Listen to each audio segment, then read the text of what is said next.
કેરાટ ભરવાનું ચાલુ છે, આમ આગળ ઉતારે છે।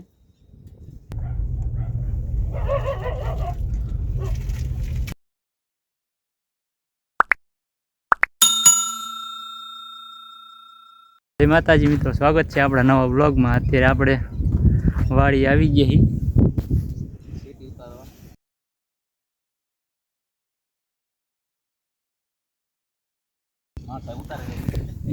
ટેટી લેવા આવી ગયા છીએ। જો તમને ટેટી દેખાડું, કેરાટ ભરવાનું ચાલુ છે, આમ આગળ ઉતારે છે। આપણે વેજલ પર જવાનું તો થોડીક ટેટી લેવા પહોંચી ગયા છીએ। તો આપણે વાડી આવીને બ્લોગ ચાલુ કર્યો હતો અને પછી બ્લોગ ઉતારવાનો ટાઈમ હતો ને, સીધા આવતા રહ્યા। મોડું થઈ ગયું હતું, 10 વાગે ઘરેથી નીકળ્યા હતા। ત્યાંથી આપણે હળવદ સીધા ધૂળકુટ ગામે પહોંચ્યા। અહીંયા પહોંચ્યા લગભગ 11:30 જેવું થઈ ગયું હતું। ધૂળકુટ ગામે જમીને આરામ કરીને અત્યારે વાગ્યા 3, એટલે હિમેશની દવા લેવા આવ્યા છે। અત્યારે અહીં પણ દવા લેવા ગયા છે, ક્લિનિક છે। કેમ દવા લેવા આવ્યો? માથું દુખે? હાલો તો લઈ લીધી દવા। જઈશું લગ્નમાં, મામેરું ભરવાનું ચાલુ થઈ ગયું છે, ડીજે વાગશે ને, તો આપણે હવે જઈશું લગ્નમાં। હલો, પહોંચી ગયા પાછા આપણે ધૂળકુટ ગામે। અહીંયા હવે મામેરું ભરવાની તૈયારી ચાલુ છે, ડીજે વાગે જાય છે બધા ત્યાં।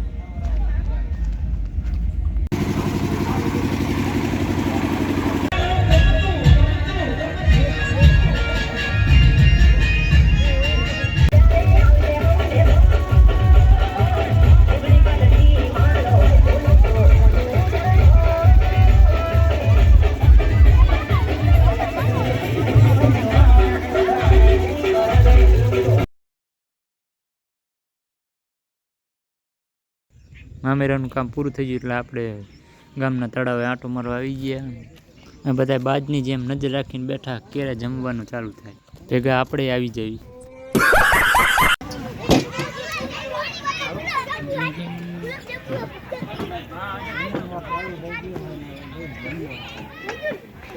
જમવાનું ચાલુ થઈ ગયું, લગભગ 6:30 થયા। રેવા દે ને હવે।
આપણે ભરી લીધી હબાઈની થારી।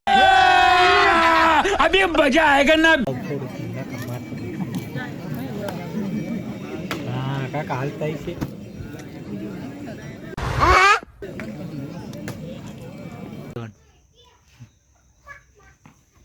આપણે જમીને આવતા રહી રિયાનસિંહના મામાના ઘરે। અહીંયા લગ્ન છે, મામા થાય છે પણ થોડાક સેટા, એટલે આપણે અત્યારે આવી રિયાનસિંહના હગા મામાના ઘરે કરીને। અહીંયા બધાને મહેમાનને એવું હોય, એટલે માણા જાજા હોય એટલે રિયાનસિંહ મજા ન આવે, એટલે આપણે એના મામાના ઘરે સુવડાવવા લઈને આવતા રહ્યા। પાછું આપણે જવાનું હોય એટલે સવારે આપણે જાનમાં જવાનું થાય, તો અહીંથી વેજલ પર સીધું હળવદ, એટલે ડાયરેક્ટ બાઇક લઈને સીધું હળવદ પહોંચી જવાય। એટલે બાઇક અહીંયા જ લઈ આવ્યા। હવે રાતે આપણે આવી તો 2-2:30 વાગી જાય, તો ઠંડી વધી જાય, ઠંડી વધારે લાગે, એટલે હવે ગાડી લઈને જઈશું। ગાડીમાં ટાઈટ ન હોય, આપણે હવે જઈશું. હાલો કરો ચાલુ.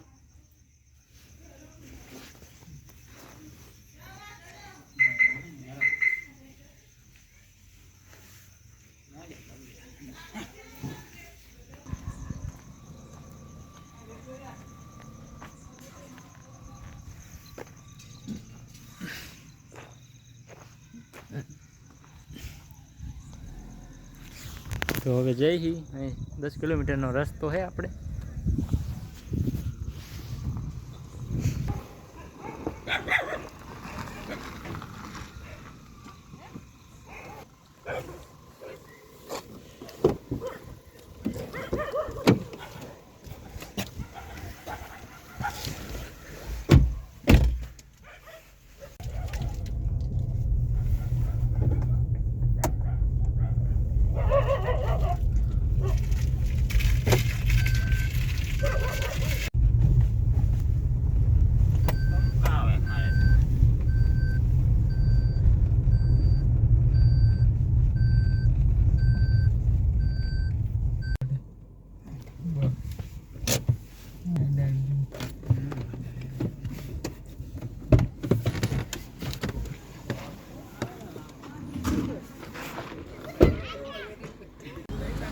પહોંચી ગઈ પાછા ધોળકુટ.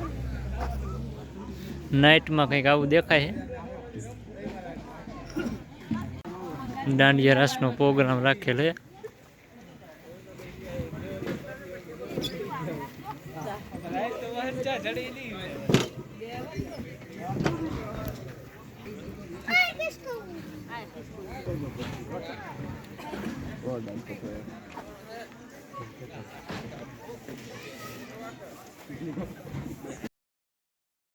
લે આ શું વરરાજાએ દિવાળીના ભંભોટિયા કર્યા.